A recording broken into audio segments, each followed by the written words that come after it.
وذكر فإن الذكرى تنفع المؤمنين.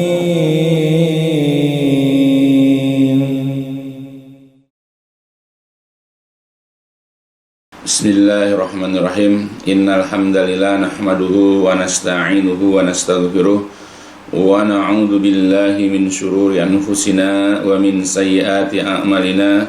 May yahdihillahu fala mudhillalah wa may yudlil fala hadiyalah. Asyhadu an la ilaha illallah wahdahu la syarikalah wa asyhadu anna Muhammadan abduhu wa rasuluh.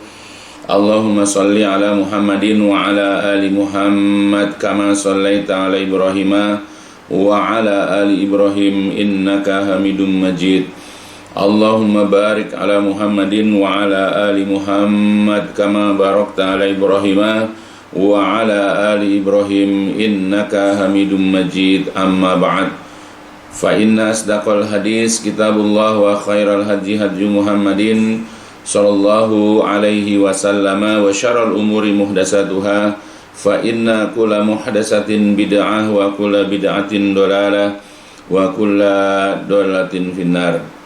Alhamdulillah, di kesempatan yang baik ini marilah kita sama-sama melanjutkan pembahasan atau kajian kitab Al-Kabair, yakni kitab dosa-dosa besar yang disusun oleh Syekh Muhammad At-Tamimi rahimahullah. Ya, mudah-mudahan semua yang dijelaskan dan akan dijelaskan selanjutnya akan memberikan faedah ya untuk kita seluruhnya. Nah, sekarang kita sudah masuk ke dalam bab zikri tamannil ma'siyah wal hirsi 'alaiha, yaitu tentang bab zikri menyebutkan, tamani berangan-angan, mempunyai keinginan, mempunyai kehendak, yaitu al-maksiyah, berbuat maksiat, ya, wal hirsi, dan berkeinginan kuat, berkeinginan keras, alaiha, ya, untuk melakukan perbuatan maksiat tersebut. Ya, jadi jelas ya berdasarkan kepada ya judul bab ya kita di sini bahwa jikalau kita seorang muslim, ya dimana kita sebetulnya seorang muslim itu hendaknya mempunyai angan-angan, cita-cita atau kehendak ya untuk melakukan ketaatan-ketaatan, untuk mengerjakan amal-amal soleh. Ya, ini yang diajarkan, ini adalah sesuatu yang dianjurkan oleh agama kita untuk selalu mempunyai keinginan berbuat ma'ruf. Ya. Namun, ya ketika kita ini ya memiliki angan-angan, mempunyai keinginan untuk melakukan perbuatan-perbuatan maksiat, apalagi nanti ada celah, ada sarana untuk melakukan kemaksiatan itu sehingga kita dapat melaksanakannya, maka keinginan atau angan-angan kita bisa menjadikan kita jatuh kepada perbuatan dosa-dosa besar atau al-kabair, al-iyadzubillah. Maka hendaklah kita selalu memiliki keinginan mengerjakan kebaikan-kebaikan. Ya, maka belajar agama yang baik dan tumbuhkan keinginan kita untuk menggapai keridhaan, menggapai rahmat dan juga surganya Allah Jalla wa'ala yang penuh dengan berbagai macam kenikmatan. Ya, nah kalau kita sudah ya mempunyai tujuan hidup, yaitu untuk mendapatkan kehidupan akhirat yang baik kelak, insya Allah yang ada dalam benak kita, yang ada di dalam hati kita selalu keinginan untuk berbuat kebaikan, untuk senantiasa taat. Ya, maka ya harus kita perhatikan di sini sesuai dengan judul, hati-hati kita mempunyai angan-angan, mempunyai keinginan untuk berbuat maksiat. Nah, yang dijadikan sebagai dalil ya atau yang dijadikan hujjah oleh Syekh rahimahullah adalah ya hadis yang diriwayatkan dari Abu Bakrah radhiyallahu an, yang diriwayatkan oleh Imam Al-Bukhari dan Muslim. Fi sahihain, di dalam dua kitab sahih, maksudnya di dalam kitab Sahih Bukhari dan Muslim, an Abi Bakrah radhiyallahu an, dari Abu Bakrah radhiyallahu an, anna Rasulullah sallallahu alaihi wasallam qol, bahwasanya Rasulullah sallallahu alaihi wasallam pernah bersabda. Kata beliau, idza taqal musliman, apabila saling bertemu, saling berjumpa, saling berhadapan al-musliman, dua orang muslim, ya. Jadi apabila ada dua orang muslim itu saling berhadapan, saling bertemu dengan membawa kedua pedangnya, apakah itu untuk duel atau carok, ya, atau untuk tawuran misalnya, maka kata Rasulullah ini diingatkan, fal qatil, maka orang yang membunuh, wal maktul, dan yang dibunuh, finnar, berada di dalam neraka. Maka orang yang membunuh lawannya, orang yang membunuh kawannya, ya, padahal dia seorang muslim, yang kita tahu bahwa seorang muslim itu darahnya haram untuk ditumpahkan, haram untuk diteteskan, tapi mungkin karena emosi, karena mungkin rebutan lahan, ya, pencarian nafkah barangkali, atau ada ucapan yang membuat seseorang tersinggung barangkali, atau mungkin rebutan calon istri misalnya, atau apalagi penyebab-penyebab yang lain, lalu keduanya berhadapan, bertemu, ya, untuk saling, yaitu membunuh. Maka kata Rasulullah, orang yang membunuh dan yang dibunuh, ia berada di dalam neraka. Orang yang membunuh lawannya dan orang yang dibunuh lawannya itu, kedua-duanya di dalam neraka, aliyadzubillah. Lalu kalau mereka, para sahabat bertanya, hadal qatil, ya Rasulullah, orang yang membunuh ini wajar, orang yang membunuh ini kami paham bahwa orang yang membunuh saudaranya, orang yang membunuh muslim itu di dalam neraka, kami ngerti, wajar, ya, dia membunuh, karena kan jelas darah orang muslim itu tidak boleh ditumpahkan. Nah sekarang, ya, fama balul maktul, bagaimana dengan kondisi keadaan orang yang dibunuh, kok bisa masuk neraka juga, kok bisa-bisanya dimasukkan ke dalam neraka juga, kenapa orang yang dibunuh juga ia dimasukkan ke dalam neraka? Ya, kita juga sudah paham, sudah sering dijelaskan dalam ayat Al-Quran bahwa darah seorang muslim, nyawa seorang muslim itu haram untuk ditumpahkan atau dihilangkan, sebagaimana dalam Quran surat Al-Isra, a'udzu billahi minasyaitonir rajim, wala taqtulun nafsal lati haramallahu illa bil haq, wala, dan janganlah, taqtulu, kalian membunuh an-nafsa, jiwa, janganlah kalian membunuh jiwa, allati, yang haramallah, yang diharamkan oleh Allah untuk dibunuh, ya, untuk dihilangkan, illa bil haq, kecuali dengan cara yang benar.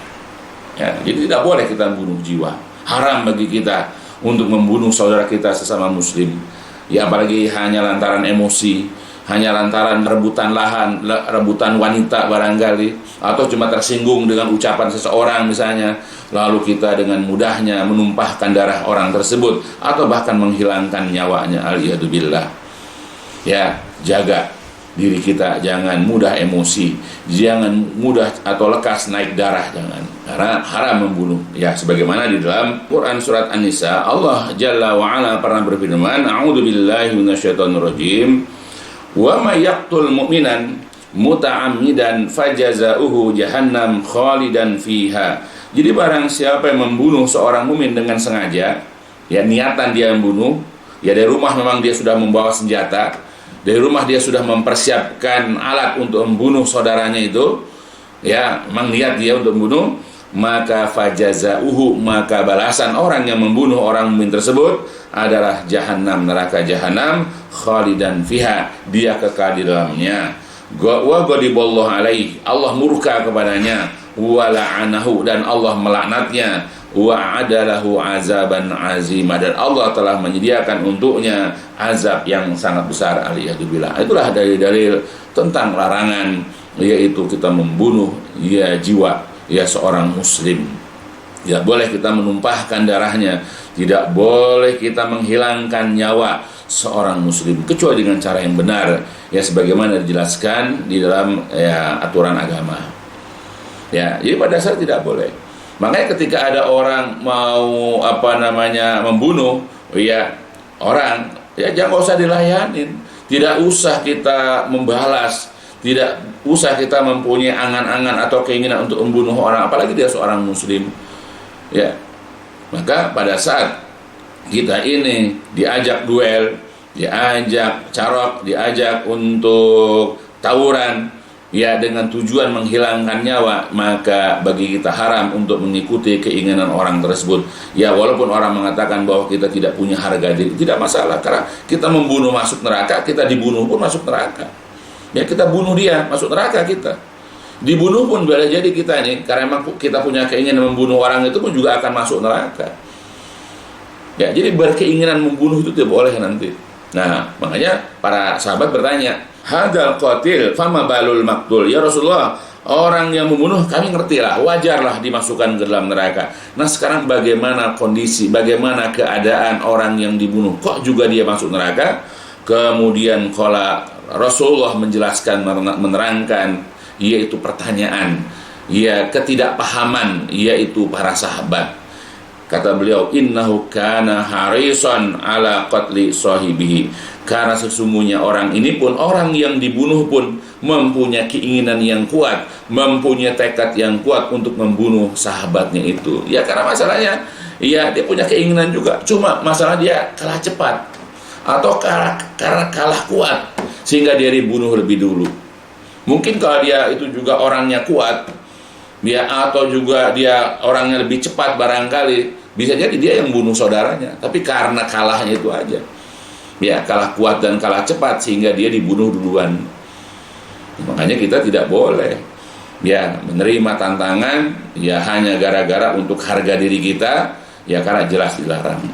Apalagi zaman sekarang orang-orang membunuh orang itu enggak ada, tanpa alasan yang enggak jelas. Apalagi masalah-masalah dunia, ya, orang mencuri, orang membegal, orang merampok, dan kadang-kadang untuk menghilangkan jejak mereka membunuh orang yang mereka rampok, orang yang mereka, ya, begal. Bayangkan, mereka sudah merampas saja sudah dosa besar, tambah lagi dengan membunuh, tambah besar lagi dosanya. Coba. Tapi ini banyak terjadi zaman sekarang, di mana pembunuhan semakin merajalela. Harga nyawa, kehormatan, kemuliaan seorang muslim itu sudah tidak ada harganya. Hanya masalah-masalah sepele. Kadang-kadang orang bertengkar dan saling membunuh, aliyadzubillah. Ya, maka kita, ya, hendaklah dalam masalah seperti ini dipahami. Ya, nah, kalau bisa kita contoh saja seperti yang dilakukan oleh dua anak Adam, kisah dua anak Adam, yaitu Qabil dan Habil, sebagaimana diceritakan di dalam Quran surat Al-Maidah. Allah mengabadikan kisah tentang Qabil dan Habil. A'udzubillahi minasyaitonirrajim. Watlu alaihim naba'a abnai Adam bil haqqi idh qarraba qurbanan fatuqbila min ahadihima wa lam yutaqabbal minal akhar. Wahai Nabi, bacakanlah kepada mereka kisah atau, ya, cerita tentang dua anak Adam dengan benar, dengan sebenar-benarnya. Ketika kedua-duanya itu melakukan kurban, yaitu dengan suatu kurban, maka salah satu di antara keduanya, yaitu Habil, diterima, ya, sedangkan salah satu yang lain itu tidak diterima kurbannya, yaitu Qabil.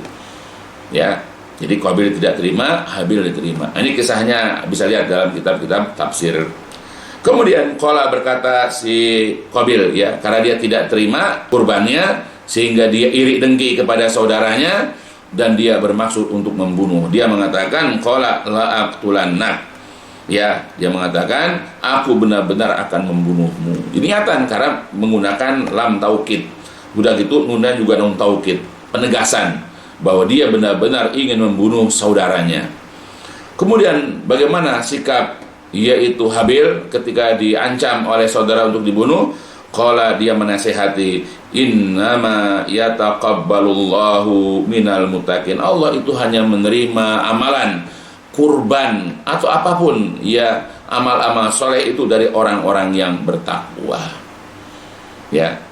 Nah, ini kemudian kita ambil kisah Qabil Habil. Jadi Habil mengatakan begini, lain basatta ilayya yadaka, benar-benar jika engkau menggerakkan, engkau memanjangkan, ya, engkau menggerakkan tanganmu kepadaku, ya, litaqtulani, untuk membunuhku, ma'ana bibasiti, ya, ma'ana bibasitin ya dia ilaika, aku sekali-kali tidak akan menggerakkan, aku tidak akan memanjangkan, ya, tanganku itu kepadamu, liaqtulak, untuk membunuhmu. Aduh. Habil tidak menanggapi. Ya, jadi kalau kamu menggerakkan tanganmu untuk memukulku, ya, untuk membunuhku, aku tidak akan melakukan itu kepadamu. Aku tidak akan menggerakkan tanganku. Jadi tidak membalas. Kenapa? Apa yang menyebabkan Habil seperti itu? Dia mengatakan, inni akhafullah rabbal alamin, karena sesungguhnya aku ini takut kepada Allah, Rabb semesta alam. Nah itu. Jadi jangan dihadapi, jangan dilayani tantangan atau upaya pembunuhan. Kalau kita misalnya membunuh orang misalnya karena nggak sengaja atau dalam rangka mempertahankan diri di mana kita sebut tidak ingin membunuh, ya tidak masalah. Ya, karena dikatakan man kutila duna nafsihi fahuwa syahid. Jadi barang siapa yang dibunuh dalam rangka membela dirinya, membela nyawanya, maka dia mati syahid. Jadi kalau kita emang diserang, mau dibunuh orang, lalu dalam rangka mempertahankan nyawa kita membunuh, tidak mengapa, tidak berdosa. Tapi kalau kita yang dibunuh, kita mati syahid, fahuwa syahid. Tapi kalau kita langsung belum diserang, udah menyiapkan diri, bahkan ketika orang itu bawa senjata, kita juga membawa senjata misalnya, ya, kita juga punya keinginan membunuh. Nah, orang yang membunuh dan dibunuh itu adanya di dalam neraka al-yadu. Jadi jangan sampai sekali-kali kita mempunyai keinginan atau berangan-angan untuk melakukan perbuatan maksiat di sini, yaitu membunuh saudara kita sesama muslim. Ya, jangan hanya gara-gara tersinggung, hanya gara-gara masalah-masalah sepele kita memudah-mudahkan diri kita untuk membunuh. Jadilah hamba Allah yang soleh dari anak Adam, yaitu yang tidak ingin membalas, yang tidak ingin melayani, yaitu ancaman saudaranya untuk membunuhnya. Ya, mudah-mudahan kita pahami, karena di sini hukum membunuh jiwa seorang muslim yang diharamkan Allah untuk membunuh itu hukumnya haram. Ya, kemudian yang kedua yang harus kita pahami bahwa kita sesama muslim itu ya timbul perselisihan, timbul pertikaian, khilafiyah itu adalah biasa. Ya, karena banyak ayat menjelaskan seperti itu.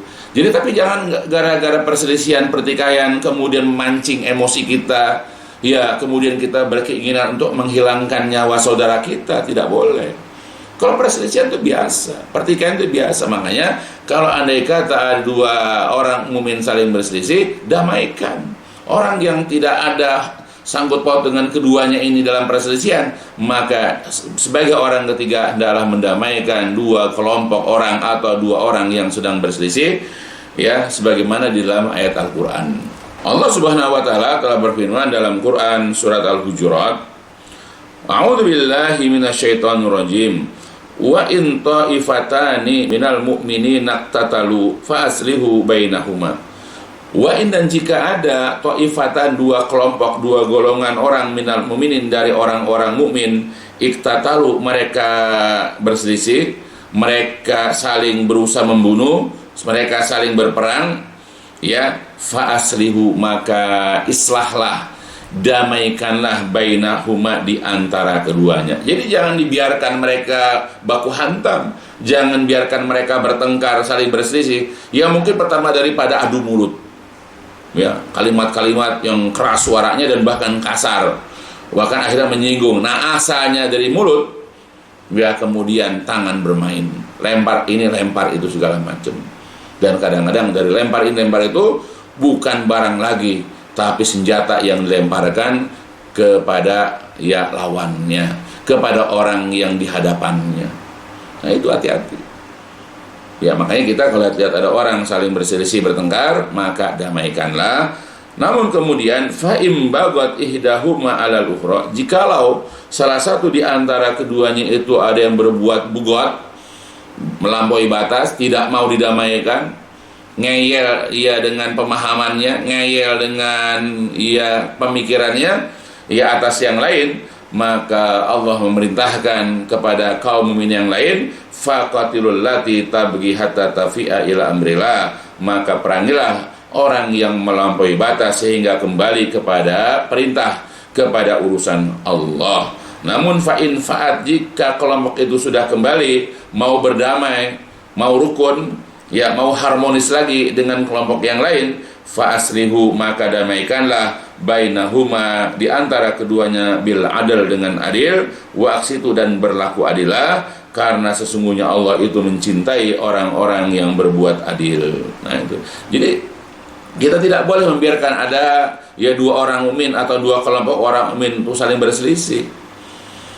Ya, karena perselisihan ini bisa membawa ya kepada ya pertengkaran, bahkan sampai kepada perkelahian, bahkan perkelahian bisa sampai kepada pertumpahan darah.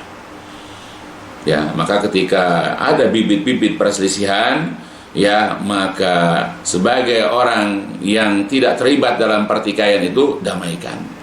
Dan kita kalau berselisih dengan orang, ada orang lain ingin mendamaikan, terima. Letak persoalan di mana kita ini berbeda dengan mereka. Yang harus mau kembali kepada Allah, harus mau kembali kepada Rasul. Nah, kalau tidak mau berarti kita sudah bugot, melampaui batas, sudah keterlaluan. Ya, nanti bisa jadi diperangi oleh kaum muslimin yang lain. Alhamdulillah. Ya, maka sebagai ya seorang muslim yang baik, jadi janganlah kita bermudah-mudahan bertengkar, berselisih, ya bermusuhan dengan sesama muslim hanya gara-gara berbeda ustadz, hanya berbeda pengajian, hanya gara-gara berbeda mazhab. Selama iya masalah-masalah usul, masalah-masalah akidah kita sama, ya ayat-ayat Quran, hadis-hadis Nabi yang sebagai rujukan kita sama, hanya berbeda mungkin dari sisi fikih, hanya dari sisi furu' saja. Janganlah kita memperuncing persoalan-persoalan sampai kepada saling mencaci, saling memaki, saling menyesatkan dan seterusnya. Ya, karena itulah yang menjadi pemicu akhirnya perselisihan, pertengkaran, pertikaian, kemudian sampai kepada tawuran, bahkan kepada yaitu ya peperangan. Ya, hati-hati. Ya, karena Allah Jalla wa'ala sudah banyak menjelaskan kepada kita, begitu juga Rasulullah SAW, ia telah memberitahu kepada kita betapa berharganya jiwa seorang muslim, betapa berharganya darah setiap mukmin itu, sehingga tidak boleh ditumpahkan dan tidak boleh dihilangkan nyawa seorang muslim, ya, yang Allah memang telah haramkan untuk dihilangkan nyawanya. Ya, itu makanya pada saat kita ini ya tadi mempunyai keinginan untuk membunuh lawan kita, walaupun sebelum terwujud barangkali kita sudah berdosa karena kita punya keinginan berbuat maksiat, menghilangkan nyawa. Apalagi kemudian kita ini duel atau carok atau saling berhadapan dengan senjata. Ya, kalau toh kita dibunuh lebih dulu, kita pun sudah berdosa, kita juga masuk neraka karena kita punya keinginan. Dan ini juga berlaku untuk perbuatan dosa-dosa besar yang lain, bukan hanya membunuh saja. Ya, apakah itu misalnya korupsi, apakah itu berzina, apakah itu minum khamar, atau kita memiliki kesaktian seperti para dukun barangkali ingin melakukan kemusyrikan. Nah, kita berangan-angan mempunyai keinginan seperti orang-orang yang berbuat maksiat, itu bisa menyebabkan kita jatuh ke dalam perbuatan kabair, al-yadzubillah. Maka jauhilah kita dari angan-angan, dari keinginan ya kuat, yaitu berbuat maksiat. Ya, sebagai muslim kita tidak boleh punya keinginan. Sebagai muslim yang baik tidak boleh kita berangan-angan mempunyai keinginan untuk berbuat maksiat. Kemudian dalil kedua yang dijadikan dasar atau hujjah oleh Asy-Syaikh rahimahullah adalah sebuah hadis yang diriwayatkan oleh Imam At-Tirmizi dengan sanad yang sahih sebagaimana dalam kitab Sahih At-Targhib wa Tarhib dari Abu Qabsah Al-Anmari radhiyallahu an, marfu'an, hadis marfu', maksudnya sampai kepada Rasulullah SAW yang menyabdakannya kepada kita. Kata beliau, masalu hadil ummah kamasali arba'ati rijalin.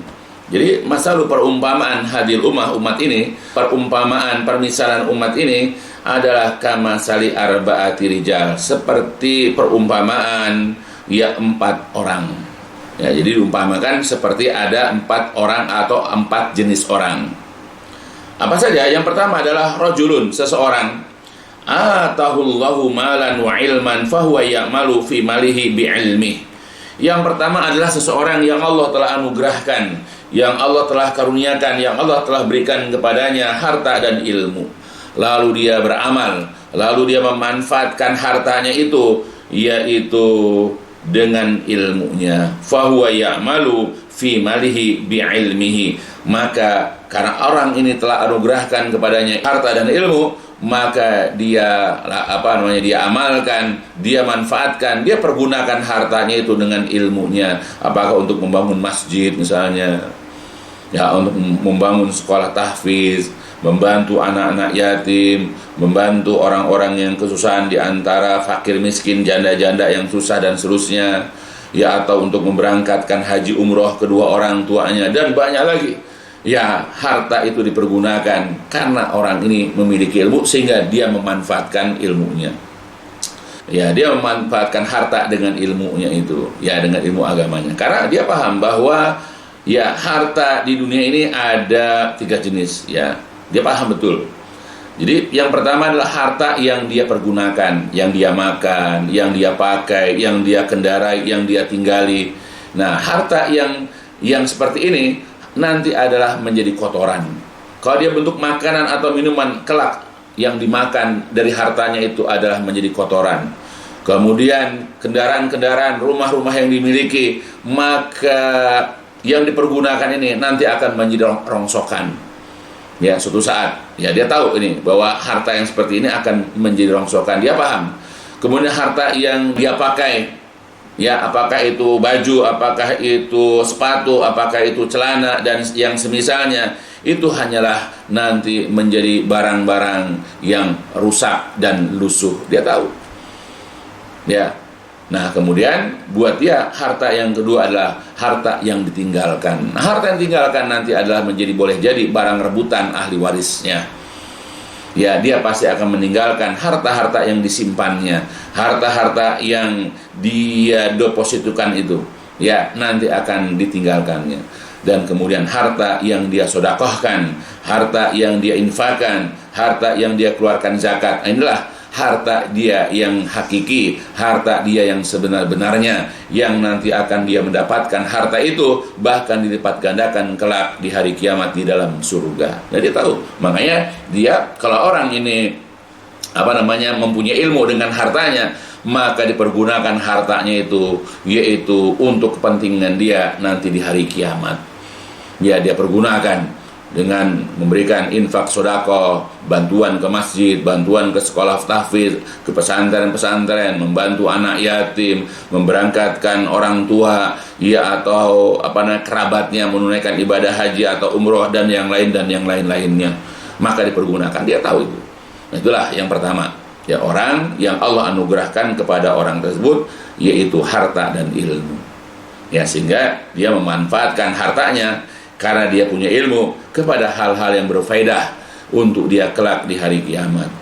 Nah, yang kedua, ya, jenis orang yang kedua, macam orang yang kedua adalah warajulun atahullahu ilman walam yu'tihi malan. Yang kedua adalah seseorang yang Allah berikan kepadanya ilmu tetapi tidak diberikan harta. Nah, jadi yang kedua ini dia punya ilmu, ya, dia nuntut ilmu, dia belajar agama, belajar Al-Qur'an, belajar hadis sesuai dengan pemahaman salafus saleh.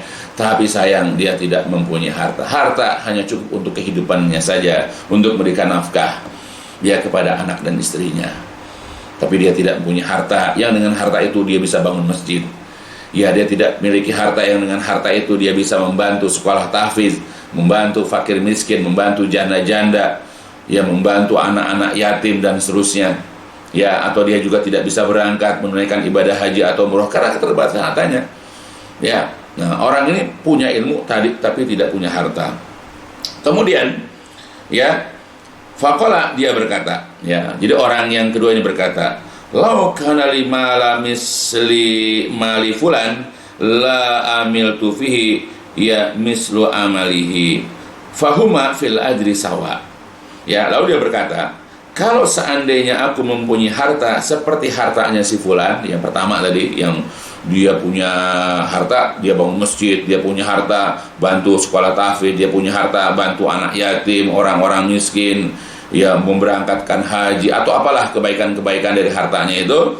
Nah, jadi katakan, kalau seandainya aku mempunyai harta semisal hartanya si fulan yang pertama tadi, la amiltu fihi, ini saya akan beramal pada hartaku ini seperti amalnya orang yang pertama.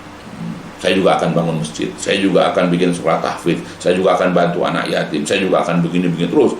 Ya, jadi dia berangan-angan kalau punya harta untuk melakukan kebaikan-kebaikan seperti yang pertama tadi. Ya, jadi seperti ini boleh kita berangan-angan, punya keinginan, mempunyai cita-cita, ya, untuk melakukan kebaikan-kebaikan, mengerjakan amal-amal soleh, ya seperti yang dimiliki oleh si fulan dari hartanya. Jadi kita bukan berangan-angan dengan hartanya, kita berangan-angan dengan amalannya. Ya, cobalah saya punya harta, saya akan bikin masjid, saya akan bantu masjid itu untuk supaya makmur. Ya, kalau saya punya harta, saya akan jamin kehidupan ustadz ini, ustadz itu, sehingga dia nggak perlu lagi capek mikirin ya pencarian nafkah. Sibukkan diri ustadz itu atau ya dai itu ya di dalam berdakwah, biar urusan sehari-harinya biar saya yang nanggung. Nah itu. Jadi kalau orang mempunyai ilmu, pasti dia berkeinginan dengan ilmunya ya untuk memanfaatkan hartanya itu fisabilillah. Nah makanya orang yang kedua ini ya fahuma fil ajri sawa. Ya fahuma, maka kedua-duanya, orang yang kedua dan orang yang pertama, yaitu fil ajri, di dalam pahalanya itu sawaun, sama. Ya walaupun dia tidak punya harta sehingga dia tidak bisa bangun masjid, dia tidak bisa bantu sekolah tahfiz, walaupun dia tidak bisa bantu dai-dai dalam berdakwah, walaupun dia tidak bisa bantu anak yatim, tetapi karena dia punya keinginan, dia punya angan-angan yang baik, dia punya cita-cita yang baik, dia punya niat yang baik, maka dia akan mendapatkan pahala seperti orang yang beramal. Ya, jadi berangan-angan seperti dianjurkan. Ya. Nah itu, dan memang dibuktikan ketika Allah lapangkan rezekinya, yang gak usah nunggu sampai ratusan juta atau miliaran, begitu Allah kasih sekian harta yang dimilikinya itu, lalu dia segera sepersekiannya diperuntukkan untuk fisabilillah, untuk bangun masjid, untuk ini dan seterusnya. Ya dia memang bukan orang yang kikir, dia bukan orang yang bakhil, karena dia tahu bahwa harta yang dimilikinya itu adalah yang dia sedekahkan, bukan yang disimpan atau yang dimakan. Itu orang yang kedua. Terus jenis orang yang ketiga, warajulun atahullahu malan walam yu'tihi ilman fahuwa yatakhabbatu fi malihi la yadri malahu mimma alaih. Jadi yang jenis orang ketiga, macam orang yang ketiga adalah seseorang yang Allah berikan kepada dia harta, duitnya banyak, rezekinya melimpah, tetapi walam yu'tihi ilman, dia tidak memiliki ilmu. Ya dia nggak paham. Ya dia tidak memiliki ilmu syar'i. Maka fahuwa, maka dia yatakhabbatu fi mali, maka dia serampangan. Dia tidak dapat menggunakan hartanya itu dengan sebenar-benarnya. Dipakailah ya untuk pergi ke disko, untuk pergi jalan-jalan ke luar negeri. Jadi boro-boro dia umroh, dia pasti perginya ya ke tempat-tempat wisata yang di luar negeri, Amerika, Eropa, Australia, ya begitulah, dihabiskan hartanya itu untuk sana atau untuk berbuat maksiat. Maka orang ini fahuwa yatakhabbatu fi malihi la yadri, ya maka dia serampangan dalam memanfaatkan hartanya, la yadri, dia tidak tahu malahu, apakah haknya dia, mimma alaihi, dari kewajiban dia tidak tahu haknya, ya dari kewajiban dia. Dia tidak tahu kewajiban bersedekah, tidak tahu kewajiban membayar zakat mal, ya membantu anak yatim, dia tidak tahu kewajiban membangun masjid dan seterusnya, dia tidak tahu. Ya karena dia tidak punya ilmu. Maka orang kalau punya harta melimpah seperti para konglomerat itu, ya sudah mendapatkan dengan cara yang batil, korupsi misalnya, atau membuat data-data fiktif dalam perusahaannya, ya atau ngemplang apa misalnya, harta misalnya, ya. Kemudian karena memang dia tidak punya ilmu, harta-harta tersebut dipergunakan untuk hal-hal yang tidak berfaedah untuk akhiratnya dia. Bahkan dipergunakan untuk perbuatan-perbuatan maksiat yang akan menyengsarakan, mencelakakan dia di dalam neraka kelak. Ya maka ya janganlah kita ini ya berharap memiliki harta tanpa memiliki ilmu. Milikilah ilmu dulu. Ya jadi kita belajar dulu yang benar, ya terutama yang muda-muda nih. Ya belajar agama dulu yang benar, sehingga ketika Allah nanti limpahkan harta kepada kita, kita dapat memanfaatkan harta yang Allah berikan kepada kita. Tapi kalau kita berharap harta, tapi kita tidak berharap ilmu, ya misalnya, atau tidak berusaha mendalami ilmu, jangan heran kalau kita jatuh ke dalam kubangan maksiat. Maka orang tua, ya didik anak-anak agama terlebih dahulu. Sebab kalau kita ya didik anak-anak dalam masalah-masalah dunia, dia kita sekolahkan, dia kita kuliahkan, lalu kita bangga anak kita kerja, mempunyai jabatan tinggi, gaji besar, hati-hati, boleh jadi anak kita dengan hartanya dimudahkan untuk berbuat maksiat. Ya makanya bentengi anak-anak kita dengan ilmu agama yang benar, sehingga ketika dia sudah memiliki ilmu, lalu Allah anugerahkan kepada dia harta, maka akan dimanfaatkan hartanya itu fisabilillah, sehingga tidak akan sia-sia harta yang Allah berikan tersebut. Ya, nah itu. Jadi ada orang yang memiliki harta tapi tidak memiliki ilmu. Ya, tidak memiliki ilmu agama yang benar. Ya, maka dia banyak melakukan perbuatan-perbuatan maksiat, banyak melakukan perbuatan-perbuatan dosa. Kemudian yang keempat, ya, jenis orang yang keempat adalah warajulun lam yu'tihillahu malan wala ilman. Yang keempat adalah orang yang tidak dianugerahkan, yang tidak diberikan oleh Allah, yaitu harta dan tidak juga ilmu. Udah miskin, ia jahil lagi dalam masalah agama. Maka faqala, dia berkata begini, lau kana li misla mali fulanin, kalau seandainya aku memiliki seperti hartanya si fulan, yang konglomerat itu, yang duitnya banyak tapi berbuat maksiat itu, kalau seandainya saya punya harta seperti orang itu, la amiltu fihi misla ma amila fulanin, maka aku akan melakukan, aku akan berbuat seperti yang dilakukan oleh si fulan tersebut, jalan-jalan ke Las Vegas, ya, atau ke tempat-tempat maksiat yang lain.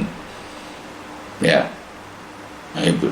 Jadi yang diniatkan, yang diangan-angankan adalah dengan hartanya untuk kemaksiatan-kemaksiatan. Jadi orang ini berangan-angan untuk melakukan kemaksiatan karena nggak punya ilmu. Sebab kita kalau sudah punya ilmu, kita sudah memahami agama, bahwa semua apa yang kita kerjakan nanti di hari kiamat akan diminta pertanggungjawaban, maka kita berhati-hati dalam mengerjakan amalan kita. Sekecil apapun nanti akan dibahas. فَمَنْ يَعْمَلْ مِثْقَالَ ذَرَّةٍ خَيْرًا يَرَهُ وَمَنْ يَعْمَلْ مِثْقَالَ ذَرَّةٍ شَرًّا يَرَهُ. Jadi barang siapa yang mengerjakan perbuatan baik sebesar zarah, maka dia akan nanti lihat, yaitu hasilnya nanti. Begitu juga yang melakukan keburukan sebesar zarah, maka dia juga nanti akan lihat ganjaran ia atau balasannya. Maka jangan remehkan amalan kita ini, baik ataupun buruk sekecil apapun, karena semua akan dibalas. Maka ketika seseorang tidak memahami ilmu agama, ya, dia diberikan harta, dia pasti akan berbuat maksiat. Belum diberikan harta pun dia berangan-angan, cobalah kalau seandainya saya punya harta seperti si fulan, saya akan seperti dia, bahkan bisa lebih ini lagi. Ya, bukan pestanya di rumah orang, tapi di rumah saya sendiri itu katanya. Saya akan buat rumah saya ini ya udah kayak tempat hiburan. Oh, gitu. Bukan rumah yang dipakai buat tempat kajian-kajian, dipergunakan untuk membantu anak-anak miskin, anak-anak yatim, orang-orang yang tidak mampu. Bukan itu yang ada dalam benaknya itu. Ya, kenapa? Karena tidak memiliki ilmu. Fahuma fil wizri sawaun. Maka keduanya, orang yang yang ketiga dan orang yang keempat ini, orang yang diberikan harta tapi tidak punya ilmu, orang yang tidak punya ilmu dan tidak punya harta ini, di dalam dosanya itu sama.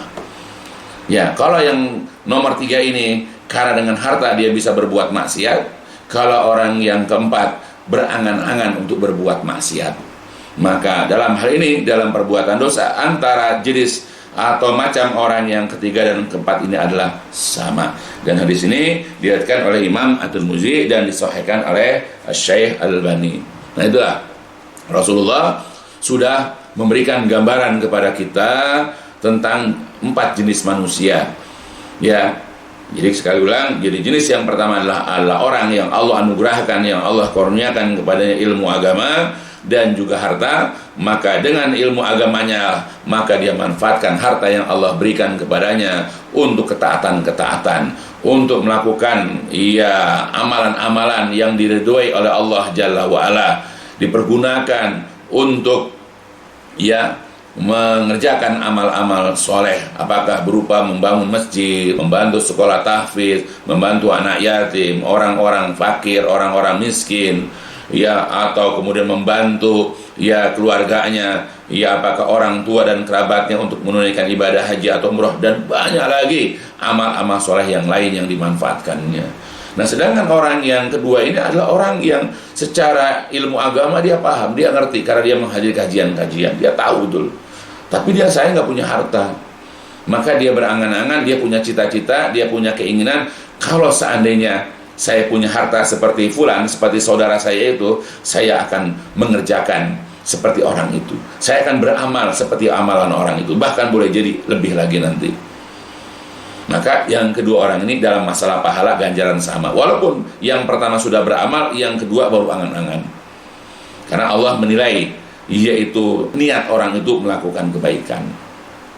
Adapun jenis yang ketiga adalah orang yang punya harta, Allah anugerahkan harta tapi nggak punya ilmu agama. Maka orang kalau punya harta tapi nggak punya ilmu agama, jangan tanya, pasti harta itu dipergunakan untuk berbagai macam kemaksiatan. Ya, nggak ada sedikit pun terlintas, terbetik dalam hatinya untuk melakukan kebaikan. Maka banyak dia melakukan kemaksiatan, jatuhlah dia ke dalam kabair, dosa-dosa besar. Ya, karena ketidakpahamannya. Nah, sedangkan orang yang keempat, orang ini nggak punya harta, nggak punya ilmu juga. Nah, pasti keinginan dia seperti orang pertama nggak mungkin. Pasti keinginan dia seperti orang kedua, karena dia nggak punya ilmu, pengennya maksiat, inginnya melakukan perbuatan-perbuatan yang dilarang oleh Allah. Makanya dia punya keinginan atau niat, kalau seandainya saya punya harta seperti si fulan, saya akan berbuat juga seperti si fulan. Saya juga mau jalan-jalan ke luar negeri. Saya juga akan begini, akan begitu seperti si fulan yang melakukan kemaksiatan. Maka yang 3-4 ini dalam masalah dosa adalah sama. Yang satu sudah melakukan dosa dengan hartanya, ya karena dipermudah dia berbuat maksiat dengan hartanya. Sedangkan yang keempat ini adalah orang yang berangan-angan, mempunyai keinginan dan bercita-cita melakukan kemaksiatan. Maka pentinglah bagi kita untuk mempelajari ilmu agama, pentinglah buat anak-anak kita untuk belajar agama supaya mereka terbentengi ketika Allah anugerahkan harta kepada mereka, dan atau ya ketika mereka melihat saudara mereka, sahabat mereka punya harta dan ya dipergunakan untuk perbuatan baik, maka terlintas dalam diri mereka keinginan untuk seperti orang itu. Dan mereka tidak akan tergiur ya dengan orang-orang yang melimpah hartanya dalam kemaksiatan, karena ilmu lah yang membentengi mereka. Allah Subhanahu wa taala pernah mencontohkan ya ini di dalam Quran surat Al-Qasas berkenaan dengan masalah Qarun. A'udzubillahi minasyaitonirrajim. Fa kharaja 'ala qaumihi fi zinatihi qala alladziina yuriduna al-hayata dunya ya laita lana misla ma utiya Qarun innahu ladu hazin azim. Maka keluarlah Qarun itu menemui ya kaumnya dengan segala macam perhiasan atau kemewahannya. Kemudian orang-orang yang menginginkan, orang-orang yang punya keperluan terhadap kehidupan dunia, ketika melihat Qarun keluar menemui mereka dengan segala macam perhiasan, kemewahan harta dunianya itu, mereka berkata, ya laitalana, duhai kiranya kami mislama utia Qarun, memiliki seperti, mempunyai seperti apa yang dimiliki oleh si Qarun. Jadi terpesona mereka dan mereka berangan-angan ingin mempunyai harta ia seperti Qarun. Sesungguhnya Qarun itu mempunyai keberuntungan, mempunyai hoki yang besar. Wa qala alladziina utul ilma, berkatalah orang-orang yang punya ilmu. Ya, beda dengan orang-orang yang punya ilmu agama. Taulah bagaimana memanfaatkan harta. Ya, taulah bagaimana orang kalau memanfaatkan harta untuk maksiat seperti Qarun. Ya, maka orang-orang yang punya ilmu berkata, wailakum, celakalah kalian, binasalah kalian, sawabullahi khairun, ganjaran balasan Allah itu adalah lebih baik, liman amana, bagi orang yang beriman dan mengerjakan amal yang soleh, wala yulaqaha illa sabirun, tetapi tidak ada yang memperolehnya kecuali orang-orang yang sabar. Ini contoh bagaimana orang-orang dulu di masa ya Qarun, ya mereka melihat ya, segala macam harta benda Qarun, mereka tergiur, mereka terpikat untuk ingin memiliki harta seperti yang Allah berikan kepada Qarun. Tapi bagi orang-orang yang punya ilmu, mereka lebih berharap kepada balasan Allah, ganjaran Allah kelak di hari kiamat, itulah yang lebih baik. Nah, bagaimana kita? Maka kalau kita ingin memanfaatkan harta kita ya dalam ketaatan-ketaatan, dalam mengerjakan amal-amal soleh, atau kalau kita ingin juga berangan-angan melakukan kebaikan-kebaikan, maka milikilah ilmu agama. Ya, maka hanya orang-orang yang tidak berilmulah, hanya orang-orang yang jahilah yang memanfaatkan harta itu untuk maksiat. Bahkan juga orang-orang yang tidak memiliki harta pun, ya mereka berangan-angan untuk melakukan kemaksiatan dengan harta yang mereka inginkan, ya didatangkan kepada mereka seperti itu. Maka berangan-angan, berkeinginan kita, ya mempunyai kehendak, ya untuk melakukan kemaksiatan dengan apa yang kita miliki, apakah harta, kekuasaan, kesempatan atau apapun itu, ya untuk melakukan kemaksiatan, maka ini adalah merupakan termasuk dosa besar, aliyadzubillah. Maka jauhi ya dosa besar ini dengan meluruskan niat kita, dengan memperbaiki angan-angan, cita-cita dan keinginan kita dalam kebaikan-kebaikan, bukan dalam keburukan-keburukan dan kemaksiatan. Ya mudah-mudahan ini bisa memberikan faedah atau manfaat ya untuk saya, ya dan juga keluarga saya dan kepada jamaah kaum muslimin, ya agar benar-benar mempelajari ilmu agama sebaik-baiknya, supaya mereka tidaklah berangan-angan, supaya kita ini tidaklah berangan-angan, supaya kita tidaklah berkeinginan ya atau bercita-cita atau mempunyai niat kecuali untuk kebaikan dan untuk ketaatan. Ya, sebab kita tahu bahwa berangan-angan, bercita-cita, berkeinginan kepada perbuatan maksiat itu adalah menjadi penyebab kita jatuh ke dalam perbuatan dosa besar.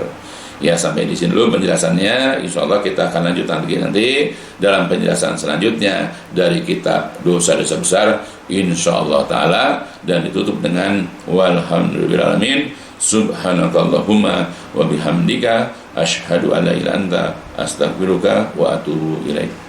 الدين النصيحة قلنا لمن يا رسول الله قال لله ولكتابه ولرسوله ولأئمة المسلمين وعمتهم